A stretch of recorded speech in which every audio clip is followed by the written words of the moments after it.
Sachez aussi dans ce journal que la Haute Autorité pour la bonne gouvernance a initié un atelier du 19 au 25 juin 2022 à Aqua Beach à Assini à l'effet d'élaborer les programmes éducatifs et les manuels sur la lutte contre la corruption. Ainsi, les assises d'Assini font suite à plusieurs autres ateliers qui ont permis de consolider des documents éducatifs. Le reportage est signé Jean-Yves Koleya, il est commenté par Issa Badini. La corruption dans le système éducatif, comment se prémunir? Une réponse qui a nécessité 5 jours d'atelier. 5 jours au cours desquels plusieurs commissions ont travaillé d'arrache-pied pour sortir des recommandations. Nous sommes à la cérémonie de présentation des bilans du séminaire sur l'éradication de la corruption dans le système éducatif. À l'initiative de ce séminaire, la Haute Autorité pour la bonne gouvernance. La corruption ne s'entend que lorsque on a en cause un agent public. Et les écoles de formation professionnelle d'État forment par excellence des agents publics.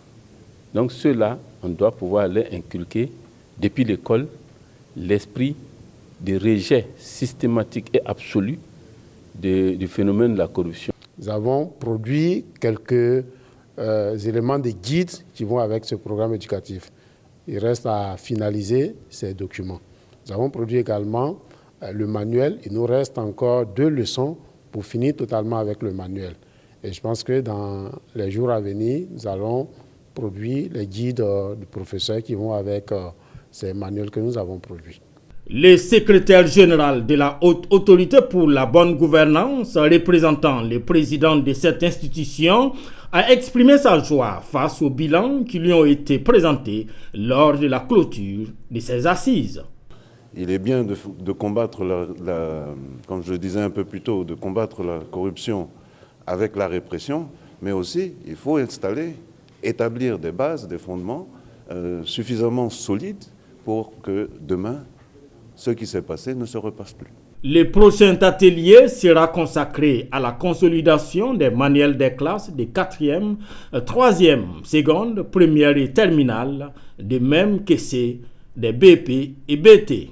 Rappelons que ce projet vise à inculquer aux apprenants du préscolaire au supérieur, en passant par les secondaires et les écoles de formation des agents de l'État, des comportements d'intégrité, de transparence et de responsabilité.